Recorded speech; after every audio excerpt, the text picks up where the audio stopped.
సభాధ్యక్షత వహిస్తున్న గౌరవనీయులు మన మున్సిపల్ చైర్మన్ సోదరిమణి మంజులా రాజనర్స్ గారికి, మన జెడ్పీ చైర్మన్ గౌరవనీయులు సోదరిమణి రోజా రాధాకృష్ణ శర్మ గారికి, గౌరవనీయులు నాగిరెడ్డి అన్న గారు, మరి వేదిక మీద ఉన్న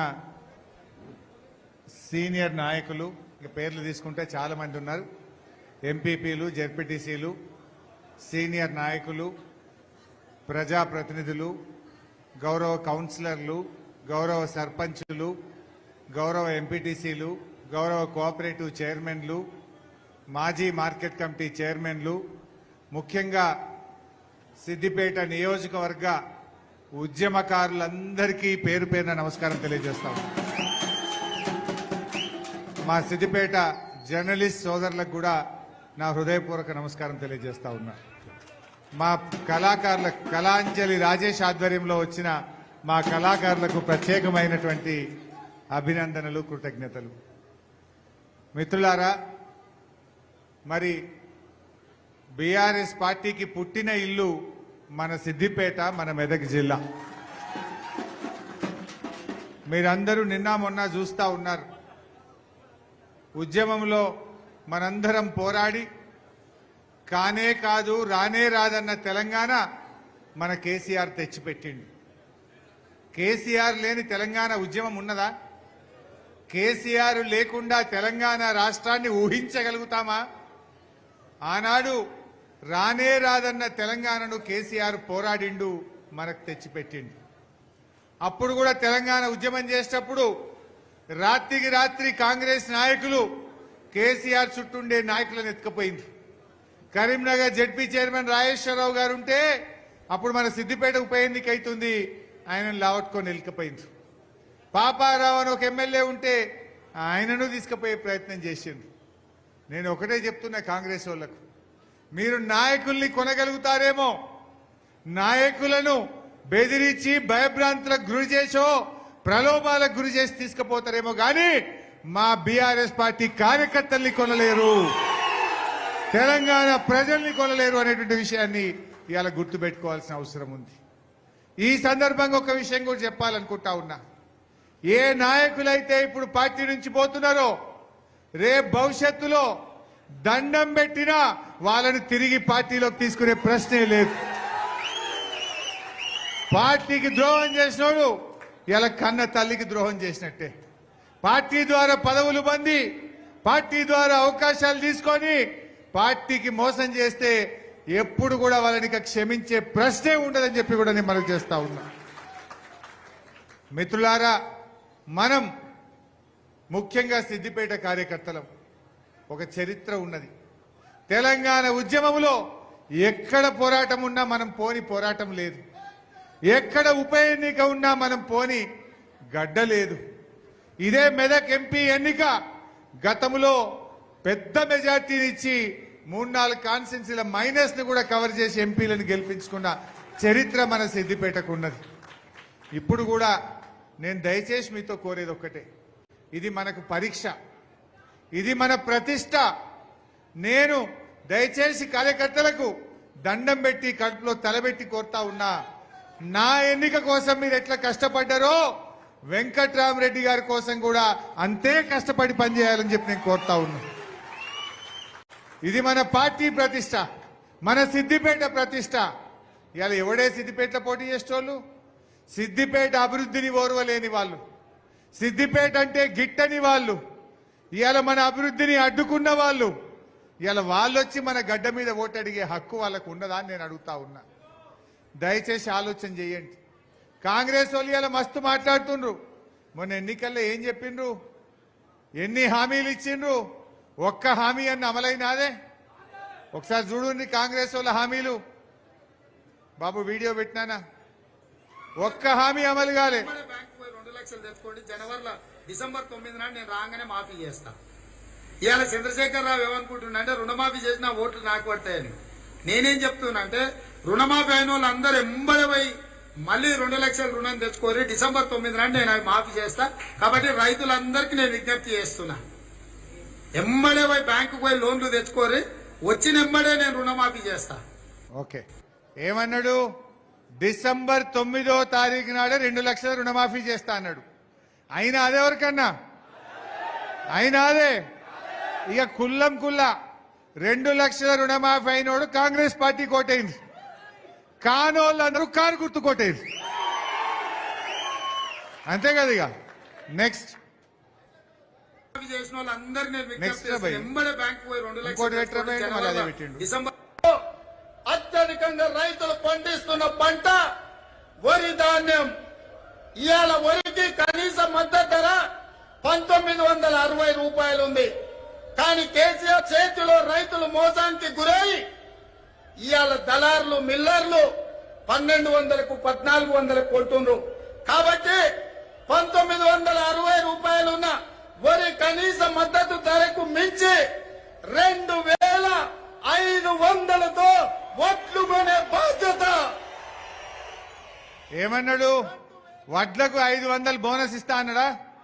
ఇంకో మాట అన్నాడు, అప్పుడు వానకాలం ఎలక్షన్ ఉండే, వడ్లు అమ్ముకోకుండ్రి ఆపుండ్రి, ఇక రాగానే 500 బోనస్ ఇస్తా అన్నాడు. ఇచ్చినాడే? ఇప్పుడు యాసంగి వడ్లు వస్తాయి, ఇక వారం అయితే యాసంగి వడ్లు మోపైతాయి. మరి కాంగ్రెస్ పార్టీ ఈ పార్లమెంట్ ఎన్నికల్లో ఏ ముఖం పెట్టుకొని ఓట్లు అడగాలి వడ్లకు బోనస్ ఇవ్వకుండా? అందుకే మన ఊర్లలో కాంగ్రెస్ వాళ్ళని నిలదీయాలి. బిడ్డ ఓటు అడగడానికి వచ్చేటప్పుడు యాసంగి వడ్లు 500 బోనస్ ఇచ్చినాకనే మా ఊళ్ళలో ప్రచారంలోకి రావాలి. చెప్పలే? బాండ్ పేపర్లు వంచిరు కొడుకులు, నోటరీ డాక్యుమెంట్లు వంచిర్రు, జనం నమ్ముతలేరని బాండ్ పేపర్ల మీద రాసిచ్చి ఇంటింటికి వచ్చి కాళ్ళు మొక్కి నమ్మబలికి ఇవాళ గద్దెనెక్కినాక బోనస్ ఎగబెట్టిన కాంగ్రెస్ కు వచ్చే పార్లమెంట్ ఎన్నికల్లో ఓటుతో గుణపాఠం చెప్పాలి. ఈ విషయం మా కార్యకర్తలు బోనస్ ఎగబెట్టిన కాంగ్రెస్ కు ఓటుతో బుద్ధి చెప్పాలని చెప్పి మనం చర్చ పెట్టాల్సిన అవసరం ఉంది. కుల్లం కుల్లా 500 బోనస్ ఇస్తేనే కాంగ్రెస్ పార్టీకి ఓటు, బోనస్ ఇవ్వకపోతే కారు గుర్తుకే మా ఓటు అని చెప్పి ప్రజల్లో చర్చ పెట్టాల్సిన అవసరం ఉంది. నెక్స్ట్, వ్యవసాయ పనులు మొదలయ్యే ముందల్లే సంవత్సరానికి ప్రతి రైతుకు ఎకరాకు 15,000 రూపాయలు రైతు భరోసా పథకం కింద ప్రతి రైతును ఆదుకునే బాధ్యత కాంగ్రెస్. ఏమన్నాడు? రైతు బంధు ఎంత ఇస్తా అన్నాడు? ఎకరానికి 15,000 రూపాయలు పంట వెయ్యక ముందే ఇస్తా అన్నాడు. 15,000 మాట దేవుడు ఎరుగు, కానీ 10,000 అన్న వచ్చినాయా పూర్తిగా? పంట వేసుడు విడిచిపెట్టు, పంట కోతలకు వచ్చినాయి, వడ్లు వస్తున్నాయి, ఇంకా రైతు బంధు పూర్తిగా వల్లే. అంటే రైతులకు 15,000 రైతు బంధు ఇస్తా అని నమ్మబలికి దొడ్డిదారిన గద్దెనెక్కిన మోసపూరిత కాంగ్రెస్. మరి అలా మనం రైతులలో చర్చ పెట్టాలి. 15,000 రైతు బంధు వచ్చినోడు కాంగ్రెస్ కోటైంది, 15,000 రైతు బంధు పడనోళ్ళందరూ కారు గుర్తు కోటేయమని చెప్పి ఇలా మనం గ్రామాల్లో చర్చ పెట్టాల్సినటువంటి అవసరం ఉంది. నెక్స్ట్, ఎంత వస్తుంది? 2,000 వస్తుంది కదా. వచ్చే నెల నీకు 4,000 నీ ఖాతాలో పడతాయి. వచ్చే నెల డిసెంబర్ 9 నాడు పెద్దమ్మ 2,000 కాదు, ఇందిరమ్మ రాజ్యం వచ్చి నీకు 4,000 రూపాయల పెన్షన్ వస్తుంది. ఎవరు నడుకునే పని లేదు. ఇంతకుముందే సీన్ చెప్పి నీ మనోడు వచ్చి నీ కాళ్ళు ఎత్తుతాడు పెట్రోల్ కు. ఇప్పుడు రేవంత్ రెడ్డి వచ్చి వస్తాలే కాళ్ళుగా పడ్డా 4,000. మరి వచ్చి ఒత్తు బిడ్డ ఇప్పుడు ఎంతమంది ఒత్తుతావు? పడ్డాయా 4,000 పింఛన్ ఎవరికన్నా? పడ్డాయా? మరి ఇక కుల్లం కుల్లా అవ్వ తాతల దగ్గరికి, బీడీ కార్మికుల దగ్గరికి, వితంతురాల దగ్గరికి, నేత గీత కార్మికుల దగ్గరికి పోండి. 4,000 పింఛన్ పడితే కాంగ్రెస్ కోటేయింది, 4,000 వడనోళ్ళంతా మన కారుకు కేసీఆర్ కోటేయమని మనం ఇవాళ గ్రామాల్లో చెప్పాల్సిన అవసరం ఉంది. పడ్డాయా 4,000? 4,000 మాట దేవుడు ఎరుగు. మధ్యలో జనవరి నెలలో 2,000 కూడా ఎగరగొట్టిండు. ఒక నెల పింఛన్ మొత్తానికి ఎగరగొట్టిండు. ఈ దుర్మార్గ కాంగ్రెస్ కు మరి మన ముసలోళ్ళకి చెప్పాలన్నా వద్ద ఊర్లో పొన్నపోయి అర్థమయ్యేటట్టు చెప్పాలి, సంజాయించాలి. మరి పింఛన్ ఇయ్యని మోసం చేసిన ఈ కాంగ్రెస్ కు ఓటుతో గుణపాఠం చెప్పాలి. నెక్స్ట్, ఆయన దగ్గర నగదు ఉంటేనే బెల్ట్ షాపులలో ఇస్తున్నాడు, అవునా? అందుకే మా అక్కల కష్టాలు చూసి నగదు మా అక్క దగ్గర ఉంటే పిల్లల చదువులు, ఇంటి ఖర్చులు, పండుగ పూట చుట్టం వస్తే ఇంత మంచి చెడ్డ చూడడానికి ఉంటది. అందుకే ప్రతి నెల 1వ తారీఖు నాడు ప్రభుత్వ ఉద్యోగికి జీతం వచ్చినట్టుగా ప్రతి నెల మొదటి తారీఖు నాడు ఆడబిడ్డల ఖాతాలో 2,500 రూపాయలు ప్రతి నెల పడ్డాయి అమ్మ 2,500 ఎవరికైనా వచ్చినాయి అక్క చెల్లెలకు?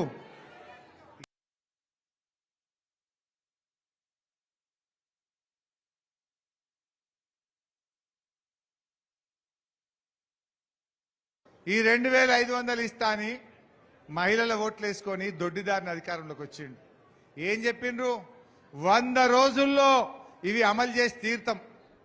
ఆయన నమ్ముతలేరని ఇది సోనియా గాంధీ ఇచ్చిన మాట, ఇది రాహుల్ గాంధీ ఇచ్చిన మాట, మాట తప్పనే తప్పం అని నమ్మబలికిండ్రు. బాండ్ పేపర్లు వంచిండ్రు. గద్దెనెక్కినాక మర్చిపోయిర్రు. ఇలా రైతు బంధు పెంచుతారనుకొని ఓట్లేసింది కానీ ఈ కాంగ్రెస్ వాళ్ళు ముంచుతారని అనుకోలే. ముంచుతారనుకుంటే అప్పుడే ముంచుదురు వీళ్ళని. కానీ పెంచుతారని వీళ్ళని నమ్మబలితే నమ్మి వాళ్ళకు ఓట్లేస్తే ఇలా రైతుల్ని ముంచిండ్రు, మహిళల్ని ముంచిండ్రు, పెన్షన్దారులను ముంచిండ్రు. ఇలా అడుగడుగున అన్యాయమే చేసిండ్రు. ఎవరికి న్యాయం చేసిండ్రు? ఇలా నిరుపేదలైన ఎవరు నిరుపేదలు?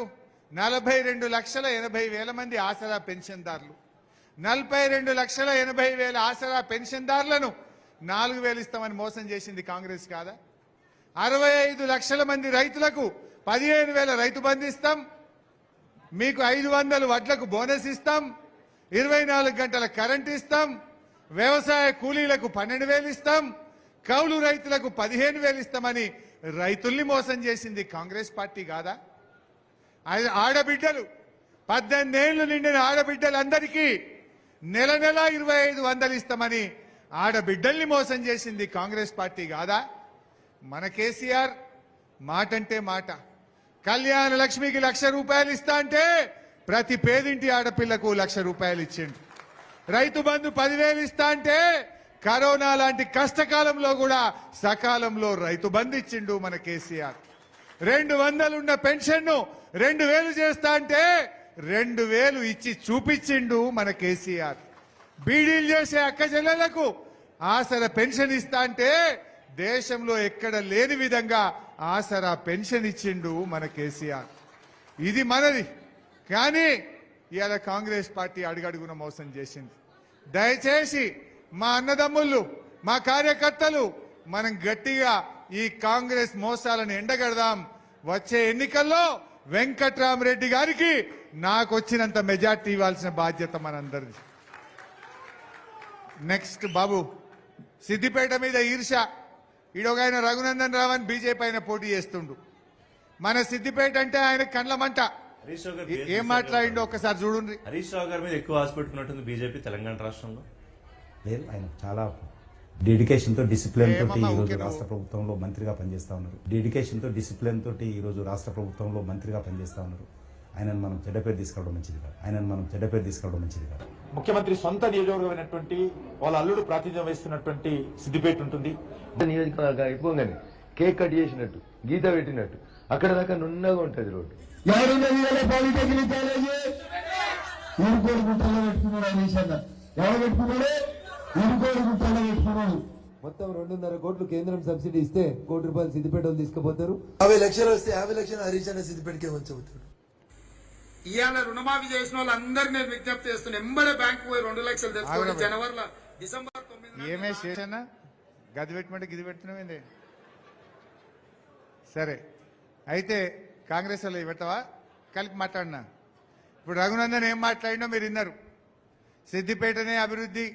మరి నువ్వు గెలిచినావు, నిన్ను ఎమ్మెల్యే చేసిండ్రు, ఎందుకో ఢిల్లీకి వెళ్ళి పైసలు లేకపోతివి, ఎందుకో అభివృద్ధి చేయకపోతివి, అన్ని మాయ మాటలు చెప్పి మన మీద ఓర్వలేని మాటలు మాట్లాడి మనను కళ్ళల్లో పెట్టుకొని మన కాళ్ళల్లో కట్టెలు పెట్టి మన అభివృద్ధిని అడ్డుకున్న ఈ వ్యక్తికి సిద్దిపేట గడ్డ మీద ఓట్లేస్తారు ఎవరన్నా? వేద్దామా? వేయడం అంటే మన ఏళ్ళతో మన కన్ను పొడుచుకోవడం కాదా? ఇవాళ నేను జిల్లా మంత్రిగా ఈ మెదక్ జిల్లా అభివృద్ధి కోసం కృషి చేసిన. ఇవాళ దుబ్బాకైనా, మెదకైనా, నర్సాపూర్ అయినా, గజ్వేల్ అయినా, సిద్దిపేట అయినా ఎంతో కష్టపడి నేను అభివృద్ధిలో ఈ జిల్లాను ముందుకు తీసుకొని పోయినాం. ఈ వ్యక్తి ఆ రకంగా మాట్లాడి ఏ రకంగా మనల్ని కళ్ళల్లో పెట్టుకున్నారో మీరు చూసిండ్రు. రేపు ఎంపీగా వీళ్ళు మనకు న్యాయం చేస్తారా? మన సిద్దిపేట గడ్డకు ఈ జిల్లాకు వీళ్ళు మేలు చేయగలుగుతారా? అందువల్ల మీరు దయచేసి ఆలోచన చేయండి. ఇటువంటి వ్యక్తులకు ఓటేయడం అంటే మన ఏళ్ళతో మన కన్ను పొడుచుకోవడమే అవుతుంది. అందువల్ల మనం మన సిద్దిపేట మీద ఇంచు అవగాహన ఉన్న వ్యక్తి వెంకట్రామరెడ్డి గారు. ప్రతి అంగుళం మీద అవగాహన ఉన్నటువంటి వ్యక్తి. డబుల్ బెడ్రూమ్ ఇల్లు 2000 ఇండ్లు సిద్దిపేటలో కట్టినామంటే పాపం ఆయన ఎంత కష్టపడ్డాడో నిరుపేదలకు అందించడానికి ఆయన కృషి కూడా ఒక్కసారి మనం గుర్తు చేసుకోవాల్సిన అవసరం ఉంది. చదువుకున్నవాడు, విద్యావంతుడు, కలెక్టర్గా పనిచేసిండు. రేపు పార్లమెంట్లో తెలంగాణ గలమిప్పుతాడు. మన మెదక్ జిల్లాకు న్యాయం చేయగలిగే ఒక సత్తా ఉన్నటువంటి వారిని మనం గెలిపించుకోవాల్సిన అవసరం ఉంది. కాంగ్రెస్ వాళ్ళు అయితే పోటీ చేయడానికి ఎవరు ముందుకు రాలే. 2-3 వచ్చిర్రు, సర్వే చేసుకున్నారు. అబ్బో ఈడ గెలిచేట్లేమనుకున్నారు, అటే వీకిర్రు. పోటీ చేయడానికి వెనుక ముందు అయినారు కాంగ్రెస్ వాళ్ళు. పలాయనం చిత్తగించారు. ఈ గడ్డ మీద ఎట్లా గెలవము, ఈ సిద్దిపేట వాళ్ళే దాదాపు 70-80 వేల మెజార్టీ ఇస్తారు, ఈడ కాంగ్రెస్ గెలవదనుకున్నారు, దాటిండ్రు. ఇక బీజేపీ వాళ్ళు వాళ్ళ కార్యకర్తలే లేరు. నిజంగా రఘునందన్ రావు బాగా పనిచేసేటోడైతే మొన్న ఎందుకు దుబ్బాకల 55,000 ఓట్లతో ఓడగొట్టిరు? నువ్వు ఈ మాయ మాటలు చెప్తేనే 4 ఏళ్ల కింద నిన్ను గెలిపించిర్రు. నువ్వు ఎడ్లు ఇస్తా, బండ్లు ఇస్తా, నిరుద్యోగ భృతి ఇస్తా, దవాఖానా కడతా, ఏమేమో మాటలు ఇచ్చిండు. ఢిల్లీకి వెళ్ళి రైలు తెస్తా, ఢిల్లీకి వెళ్ళి టెక్స్టైల్ పార్క్ తెస్తా అన్నాడు. వచ్చినాయి ఏమన్నా?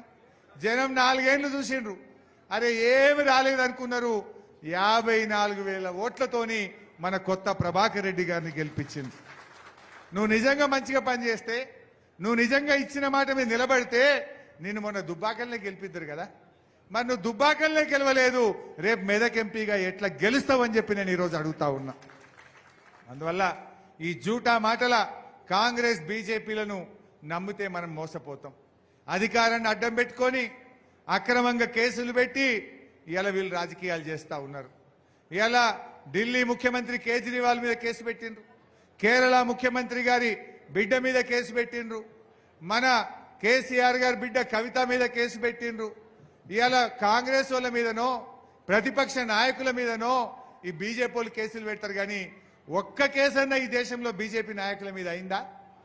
ఒక్కల మీదనన్నా అయిందా?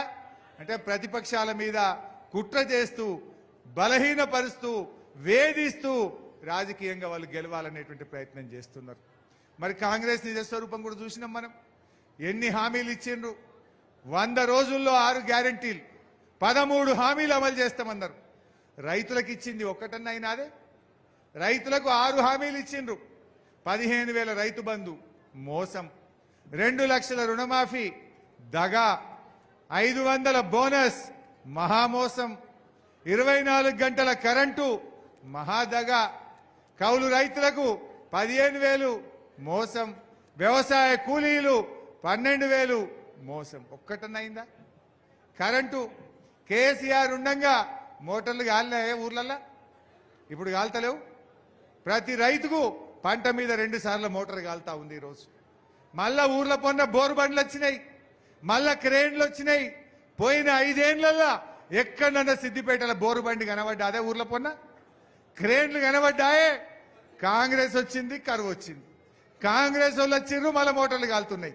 కాంగ్రెస్ వచ్చింది, మళ్ళీ ఒక్కొక్క రైతు 2 బోర్లు 3 బోర్లు వేయాల్సిన పరిస్థితి వచ్చింది. కాంగ్రెస్ వాళ్ళు వచ్చిండ్రు, మళ్ళా క్రేన్లు కిరాయికి తెచ్చి బాయిల్ పూడికి తీయాల్సిన పరిస్థితి వచ్చింది. మరి ఇటువంటి కాంగ్రెస్ నమ్మితే మనందరం కూడా మోసపోయేటువంటి పరిస్థితి ఉంటుంది. ఈ విషయాన్ని దయచేసి కార్యకర్తలు ఇంటింటికి పోవాలి, చెప్పాలి. నిర్లక్ష్యం వద్దు. బీజేపీ వాళ్ళు దేవుడు అంటున్నారు. దేవుడు మనందరికీ సమానమే. మనం కూడా పొద్దుగా లేస్తే రాముని మొక్కమా? మన కేసీఆర్ కూడా యాదాద్రి లక్ష్మీనరసింహస్వామి గుడి అంగరంగ వైభవంగా కట్టిండు. మనం రాజకీయం చేసినామా? బస్సులు పెట్టి మనం కూడా దొరికిపోతుంటిమి. కావాలంటే మనం కూడా ఇంటికి ఒక లడ్డు పంపిస్తుంటిమి. మనం కూడా దేవుడిని వాడుకొని రాజకీయం చేయరాకపోతుండేనా? దేవుడు అందరి వాడు, దేవుడిని పెట్టుకొని రాజకీయాలు చేయొద్దు అనుకున్నాం మనం. అయినా కేసీఆర్ చేసినన్ని యజ్ఞాలు, హోమాలు, కేసీఆర్ కట్టినన్ని గుళ్ళు ఈ దేశంలో ముఖ్యమంత్రి అయినా కట్టిండా అని అడుగుతా ఉన్నా. ఒక్క సిద్దిపేట నియోజకవర్గంలో దాదాపు 200 దేవాలయాలు కట్టించినాం మనం. దేవుడి మీద మనకు నమ్మకం లేకనా? వాళ్ళు దేవుడిని అడ్డం పెట్టుకొని రాజకీయాలు చేసే ప్రయత్నం చేస్తున్నారు. దయచేసి కార్యకర్తలు మనము ఈ ప్రలోభాలకు గురి కావద్దు. సిద్దిపేట నియోజకవర్గమే ఒక దేవాలయంగా నేను పనిచేశాను. సిద్దిపేట ప్రజలే నా కుటుంబ సభ్యులుగా నేను పనిచేసిన. నా ఆరోగ్యాన్ని కూడా లెక్క చేయకుండా మా సిద్దిపేట ప్రజల ఆరోగ్యం కోసం 1000 పడకల ఆసుపత్రిని సిద్దిపేటలో రాత్రింబవళ్ళు కష్టపడి కట్టించడం జరిగింది. ఇట్లా ఎన్నో కార్యక్రమాలు చేసినాం. ఏం చేసిండు రేవంత్ రెడ్డి? కాంగ్రెస్ ప్రభుత్వం రాగానే మన చిన్న కోడూరు రోడ్డు క్యాన్సిల్ చేసిండు. ఇవాళ చిన్న కోడూరు నుంచి అల్లిపూర్ దాకా 4 లైన్ రోడ్ శాంక్షన్ చేస్తే ఇవాళ దాన్ని క్యాన్సిల్ చేసిండ్రు. ఈ క్యాన్సిల్ చేసిన కాంగ్రెస్ పార్టీకి మనం బుద్ధి చెప్పొద్దా? నేను వెటర్నరీ కాలేజ్ మన పిల్లలు చదువుకోవాలని వెటర్నరీ కాలేజ్ శాంక్షన్ చేసి సగం పనులైనాయి కలెక్టరేట్ పక్కన, మీరు పోయి చూడండి. దాన్ని తీసుకుపోయి కొడంగల్ తీసుకుపోయింది. నువ్వు ఎట్టుకో కొత్తగా కొడంగల్లా, కానీ సిద్దిపేటలో సగం పనులైన మా వెటర్నరీ కాలేజ్ ని నువ్వు కొడంగల్ తరలిస్తే మా సిద్దిపేట ప్రజలందరూ రేపు నీ కాంగ్రెస్ పార్టీ డిపాజిట్ గల్లంతు చేసి బుద్ధి చెప్తారు. ఇది అన్యాయం కాదా? నువ్వు ఏ రకంగా తీసుకుపోతావు? మేం కొడంగల్కి వ్యతిరేకం కాదు, పెట్టు కొత్తది. కానీ సిద్దిపేట మీద కక్ష ఎందుకు? సిద్దిపేట మీద నీకు పగ ఎందుకు? మా కాలేజీని ఎందుకు క్యాన్సిల్ చేసినావో సమాధానం చెప్పాలని చెప్పి నేను అడుగుతా ఉన్నా. అంటే మన కాలేజీ గుంజుకపోతారు, మన రోడ్లు క్యాన్సిల్ చేస్తారు, మన శిల్పారామం పని సగం లాపుతారు. ఇటువంటి కాంగ్రెస్ కు ఓటేస్తే మరి మనను మనం ఆగం చేసుకున్నట్టు కాదా? మోసకారులకు, మనకు అన్యాయం చేసిన వాళ్లకు, మనకు నష్టం చేసిన వాళ్లకు మనం సర్ది కడదామా? దయచేసి ఇది ఊర్లలో చర్చ పెట్టండి, గ్రామాల్లో చర్చ పెట్టండి. నేను మా పెద్ద నాయకులను కూడా కోరుతున్నా, జర మీరు కార్యకర్తల్ని సమన్వయం చేయక కొంచెం ఇబ్బంది వస్తూ ఉంది. మీ మధ్య ఉండే చిన్న చిన్న భేదాభిప్రాయాలు అక్కడక్కడ అది గ్రామాల్లో నాకు ఇబ్బంది అవుతా ఉంది. ఈ మధ్య కార్యకర్తలు కలిసినప్పుడు నా దృష్టికి తెస్తా ఉన్నారు. అన్నీ పక్కన పెట్టండి. కష్టకాలంలో పార్టీకి నిలబడ్డవాడే నిజమైన కార్యకర్త, నిజమైన కుటుంబ సభ్యుడు. ఒక్కొక్కరం ఒక్కొక్క కేసీఆర్ లాగా, ఒక్కొక్కరు ఒక హరీష్ అన్న లెక్క, ఒక్కొక్కరు ఒక అభ్యర్థి వెంకట్రామరెడ్డి గారి లాగా ఈ ఎన్నికల్లో మనం పనిచేయాల్సిన అవసరం ఉంది. నేను దండం పెట్టి కోరుతా ఉన్నా, ఇది మనకు ప్రతిష్ట. సిద్దిపేట అంటే ఈ రాష్ట్రంలో ఒక గౌరవం ఉన్నది, మెదక్ జిల్లా అంటే ఒక గౌరవం ఉన్నది. ఆ గౌరవాన్ని మనం నిలబెట్టుకుందాం, ఈ ప్రతిష్టను కాపాడుకుందాం. రాజుగారి పాలు నీళ్ల కథ చేసుకోవద్దు, ఎవరో బొట్టు పెట్టి చెప్పాలని అనుకోవద్దు. సమన్వయం చేసుకోండి. యువత, విద్యార్థులు, ప్రజాప్రతినిధులు అందరం కూడా సమన్వయంతో పనిచేద్దాం. నాకు తెలిసి పోయినసారి మీ అందరూ కష్టపడి నాకు 84,000 మెజార్టీ ఇచ్చింది. కొద్దిగా గట్టిగా కష్టపడితే దాన్ని దాటియచ్చు అనేటువంటి నమ్మకం కూడా నాకు ఉన్నది. ఎందుకంటే అప్పటికిప్పటికి మార్పు వచ్చింది. అప్పుడు 84,000 వచ్చినప్పుడు వెటర్నరీ కాలేజ్ క్యాన్సిల్ కాలే, అల్లిపూర్ రోడ్ క్యాన్సిల్ కాలే. ఇవన్నీ కూడా బాండ్ పేపర్ మీద రాసిచ్చినాయి, అయితే ఏమో అని కొంతమంది నమ్మిండ్రు. ఇప్పుడు అవి కాలేదని తేలిపోయినాక ఇంకెవడన్నా కాంగ్రెస్ కోటేస్తాడు? ఇవాళ ఇంకో మాట అంటున్నా, ఈ ఎన్నికల్లో కాంగ్రెస్ పార్టీ ఓడిపోయినా ఈ ప్రభుత్వం ఏమి ఇప్పటికిప్పుడు పడిపోదు. కానీ ఏమంటాడు రేవంత్ రెడ్డి? మొన్న అన్నాడు ఎక్కడనో, ఈ 100 రోజుల పాలనకు ఈ ఎలక్షన్ ఒక రెఫరెండము అన్నాడు. అంటే ఏందన్నట్టు? 2 లక్షల రుణమాఫీ ఎగ్గొట్టినా నాకు ఓటేసిండ్రు, అక్కచెల్లెలకు 2500 ఎగ్గొట్టినా నాకు ఓటేసిండ్రు, తులం బంగారం ఇస్తామని మోసం చేసినా నాకు ఓటేసిండ్రు, 15,000 రైతు బంధు ఇస్తానని ఆగం చేసినా నాకు ఓటేసిండ్రు, వడ్లకు 500 బోనస్ ఎగబెట్టినా నాకు ఓటేసిండ్రు. ఇక నేను ఇయ్యపో అంటే ఎట్లా అంటడా అనడా? అందుకే ఈ ఎన్నికల్లో కాంగ్రెస్ కు సురుకు పెట్టాలి. ఈ ఎన్నికల్లో కర్రు గాల్చి వాత పెడితేనే బిడ్డను మోసం చేసినావు కనుకనే నిన్ను ఓడగొట్టిండ్రు అనే విషయం వాళ్ళకి అర్థమయ్యేటట్టు ఓటుతో మనం చెప్పాల్సినటువంటి అవసరం ఉంది. అట్లయితే ఏమైతుంది? రేపు అసెంబ్లీలో నేను మైక్ తీసుకొని బల్ల గుద్ది ఏం సంగతి బిడ్డ అని నేను గట్టిగా అడగగలుగుతా. మొన్న నేను గట్టిగా అడిగినా లేదా? రేపు మీరు వెంకట్రామరెడ్డి గెలిపించిరనుకో, రేవంత్ రెడ్డి నువ్వు 2 లక్షల రుణమాఫీ చేయలేదు కనుకనే మా వాళ్ళు నీకు సురుకు పెట్టిరు బిడ్డ అంట. నువ్వు వడ్లకు 500 బోనస్ ఇస్తా అన్నావు, 4,000 పింఛన్ ఇస్తా అన్నావు, అక్కచెల్లెలకు 2,500 ఇయ్యలేదు కనుకనే నిన్ను ఓడగొట్టిండ్రు. ఇప్పుడన్నా ఈ కళ్ళు తెరువు అని బల్ల గుద్ది అసెంబ్లీలో కొట్లాడగలుగుతా. తేడా వచ్చిందనుకో నేను లేచి మాట్లాడితే ఏమంటాడు? నేను అన్నయ్య పెట్టినా నాకు ఓటేసిండు, ఏం మాట్లాడతావు హరీష్ రావు కూర్చో అంటాడు. అనడా? మరి ఎగబెట్టినా నన్నే నమ్మిర్రు అంటాడు. అనడా?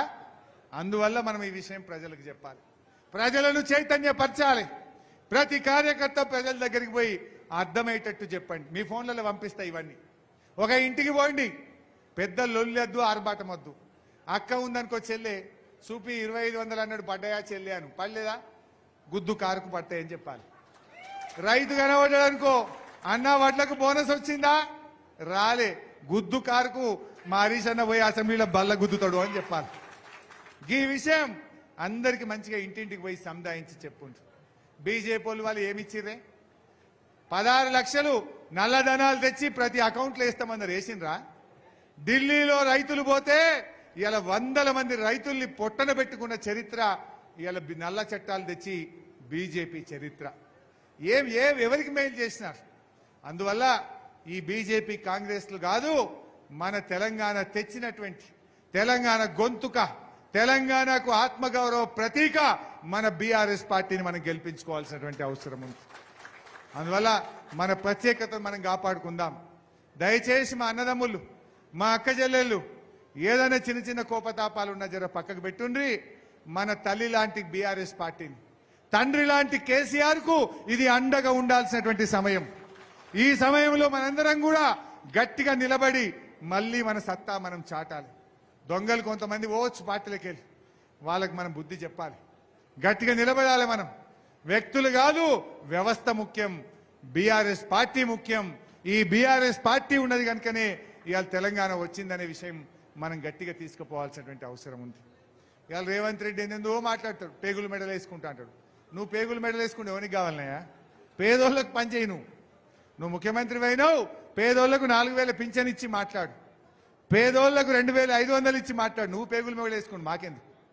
ఇది మనుషులు మాట్లాడే మాటనా? రాక్షసులు మాట్లాడతారు. పేగులు మెడలు వేసుకుంటాను ఎవడు మాట్లాడతాడు? రాక్షసులు మాట్లాడతారు, మనుషులు మాట్లాడతారు ఈ భాష. మానవ బాంబు, మానవ బాంబు కాదు నాయన, మానవీయ పాలన అందించు. ఇవాళ 180 మంది రైతులు ఆత్మహత్య చేసుకుంటే కనీసం ఒక్క రైతునన్నా నువ్వు గాని నీ మంత్రులు గాని పోయి కనీసం పరామర్శించిండ్రా? 38 మంది ఆటో కార్మికులు ఆత్మహత్యలు చేసుకుంటే ఒక్క రూపాయి సాయం చేసినావా? ఒక్కరినన్నా మాట్లాడిచ్చినావా? ప్రతిపక్షంలో ఉండగా పెద్ద పెద్ద మాటలు మాట్లాడినావు. రైతులు చనిపోతే నీకు కనికరం లేదు, ఆటో కార్మికులు చనిపోతే నీకు కనికరం లేదు, కనీసం మాట్లాడవు, పైసా సాయం చేయవు. ఇంకా మళ్ళీ మాట్లాడితే మానవ బాంబునైతా. ఎవరి కోసం కావాలి? మానవీయ పాలన అందించు, కష్టాల్లో ఉన్న వాళ్ళను కాపాడుకో. చనిపోయిన రైతులకు 10 లక్షల రూపాయలు ఎక్స్గ్రేషియా అయ్యి, చనిపోయిన ఆటో కార్మికులకు 10 లక్షలు ఇచ్చి కాపాడుకో. ఆ ఆటో కార్మికులకు నెలకు 10,000 రూపాయల ఆర్థిక సహాయం అందించి ఆ కుటుంబాలను నిలబెట్టు, మానవీయ పాలన అందించు అని నేను కోరుతాను. ఇవన్నీ మనం మాట్లాడాలి. ఊర్లలో ఉండే మీ ఆటో డ్రైవర్లు, ఆటో యూనియన్తో మాట్లాడండి, వాళ్ళ మద్దతు కూడగట్టేటువంటి ప్రయత్నం చేయండి. అక్క చెల్లెల దగ్గరికి పోయి 2500 ఎగబెట్టిండు, పెన్షన్ ఎగ్గొట్టిండు, ఇవన్నీ విషయాలు కూడా చెప్పాలి. నేను మీ అందరికీ తెలుసు, ఎన్నికలు అయిపోయినా ఇచ్చిన ప్రతి హామీ నిలబెట్టుకున్నా. కుట్టు మిషన్లు ఇస్తామని చెప్పినాం, ఇచ్చినమా లేదా? లైసెన్సులు పూర్తి చేస్తామన్నాం, చేసినమా లేదా? దయచేసి ఈ విషయాన్ని కూడా ఆలోచించండి. ఇప్పుడు మన సోపతికి వెంకట్రామరెడ్డి గారు వచ్చాడు. ఎంత మంచి మాట చెప్పిండు. దేవుడు ఆయనకు అన్ని ఇచ్చాడు. డబ్బులు సంపాదించడానికి రాజకీయాల్లోకి రాలేదు. దేవుడిచ్చిన సంపదను కొంత మీకోసం ఖర్చు పెడతా, మీకోసం సేవ చేస్తా అని వెంకట్రామరెడ్డి గారు వచ్చారు. మన కార్యకర్తల పిల్లలు, పేద పిల్లలకు 100 కోట్ల రూపాయలు విద్యా నిధి కింద ఖర్చు పెడతా, కేవీఆర్ ట్రస్ట్ కింద అంటున్నారు. కార్యకర్తల పిల్లల పెళ్లిల కోసం ఒక ఫంక్షన్ హాల్ కాన్స్టెన్సీకి ఒకటి కట్టి 1 రూపాయికే ఫంక్షన్ హాల్ ఇస్తా అంటున్నాడు. అంటే అటు పార్లమెంట్లో కొట్లాడతాడు, ఢిల్లీ నుంచి నిధులు తెస్తాడు, స్వంత డబ్బులు కూడా ఖర్చు పెట్టి మనకు సేవ చేయడానికి ఆయన ముందుకు వచ్చాడు. మరి మనందరికీ సుపరిచితుడు, మనందరికీ దగ్గరివాడు. అందువల్ల మీరు కూడా దయచేసి, ఇక ఆయన అందలేడు, 7 కాన్స్టెన్సీలు ఎక్కడ నందగలుగుతాడు? ఎక్కడ సంగారెడ్డి, ఎక్కడ సిద్దిపేట, ఎక్కడ మెదకు, ఎక్కడ సిద్దిపేట, గజ్వేలు, దుబ్బాక, నర్సాపూరు, పటాన్చెరు ఇన్ని తిరగాలంటే 15-20 రోజుల్లో ఆయనకు అందడు. మీరు కూడా దయచేసి ఎవరో చెప్పాలనుకోకుండా మనకు మనమే గట్టిగా కృషి చేయాలని చెప్పి కూడా నేను కోరుతా ఉన్నా. రేపు మళ్ళీ లోకల్ బాడీ ఎలక్షన్లు వస్తాయి. సర్పంచో, ఎంపీటీసో, కౌన్సిలర్ ఎలక్షన్ వస్తుంది. మీ ఊర్లో మీకు మెజార్టీ రాకపోతే రేపు నువ్వు ఎంపీటీసీకి ఎట్లా గెలుస్తావు? రేపు సర్పంచ్కి ఎట్లా గెలుస్తావు? నీకు నామోషి కాదా నీ ఊర్లో తక్కువ మెజార్టీ వస్తే? మొన్న అసెంబ్లీ కంటే తగ్గిందంటే ఏమంటారు? నువ్వు పని చేయలేదు అనరా? అందువల్ల దయచేసి మీ సర్పంచ్ గారో, ఎంపీటీసీ గారో ఎవరో చెప్పాలనుకోవద్దు. యువత, విద్యార్థులు, గ్రామశాఖ అధ్యక్షులు, బూత్ మెంబర్లు, బూత్ కమిటీ అధ్యక్షులు, వార్డు మెంబర్లు అందరూ కూడా మంచిగా టీం వర్క్గా పనిచేయాలి. ఇవాళ ఊర్లో పోయిన పంటలు ఎండుతున్నాయి. ఎప్పుడన్నా మనం ఉండంగా ఎండినాయే పోయిన 5 ఏళ్ళల్లో? ఒక్క గుంట ఎండినాదే. కాంగ్రెస్ వచ్చింది, ఇవాళ ఊర్లో పోయిన పంటలు ఎండుతున్న పరిస్థితి ఉన్నది. అందుకే మొన్న చెప్పిన నేను, వడగళ్ళ వానబడ్డ చోట కానీ పంటలు ఎండిన రైతులకు ఎకరానికి 25,000 రూపాయల సహాయం చేయాలని చెప్పి ప్రభుత్వాన్ని మనం డిమాండ్ చేసినాం. దాని మీద కూడా రేపు మేము అసెంబ్లీలో కొట్లాడతాం. రేపు ఢిల్లీలో మన వెంకట్రామరెడ్డి గారు కూడా పార్లమెంట్లో కొట్లాడతాడు. నాకైతే నమ్మకం ఉంది, ఖచ్చితంగా 6-100 అయినా ఇటున్న సూర్యుడు అటు పొడిసినా కాబోయే మెదక్ ఎంపీ మన వెంకట్రామరెడ్డి గారు. దానికి మనందరం గట్టిగా కష్టపడదాం. ఈ సోషల్ మీడియాలో వచ్చే ఫేక్ ప్రచారం నమ్మకండి. సోషల్ మీడియాలో ఇది అట్లయిందట, ఇది ఇట్లయిందట, టీవీలల్లా, పేపర్లల్లా ఫేక్ వార్తలు రాయిస్తూ ఉన్నారు. దుర్మార్గంగా విషం జిమ్మే ప్రయత్నం చేస్తూ ఉన్నారు. తప్పుడు ప్రచారాలు నిర్వహిస్తూ ఉన్నారు. వాళ్ళు పనిని నమ్ముకోలే, అబద్ధాలను, అసత్యాలను, గోబల్స్ ప్రచారాన్ని నమ్ముకుంటా ఉన్నారు. దాన్ని ఎక్కడికక్కడ తిప్పికొట్టండి. సీదా ముచ్చట, కేసీఆర్ ఉండగా నీళ్ళు వచ్చినాయా లేవా? ఇప్పుడు ఎందుకు వస్తలేవు? కేసీఆర్ ఉండగా రైతు బంధు కరోనా టైంలో పడతదెట్లా, ఇప్పుడు పడదెట్లా? నువ్వు అన్న 4,000 ఇప్పుడు ఎందుకు ఇయ్యలే? కుల్లా పెట్టాలి. ఇదంతా సోది అవసరం లేదు. ఆనాడు కేసీఆర్ ఉండగా ఏం చేసిండో తెలియదు. ఇచ్చిన ప్రతి మాట నిలబెట్టిండు.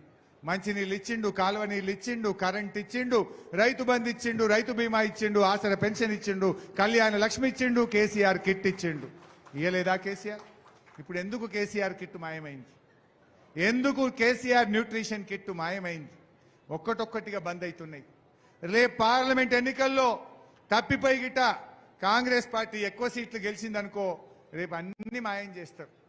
ఇవన్నీ రావాలంటే కాంగ్రెస్ వాళ్ళకు మనం గట్టిగా సుక్కు పెట్టాలి. పార్లమెంట్ ఎన్నికల్లో కాంగ్రెస్ పార్టీని ఓడిస్తేనే మన హక్కులు మనం సాధించుకునేటువంటి అవకాశం ఉంటుంది.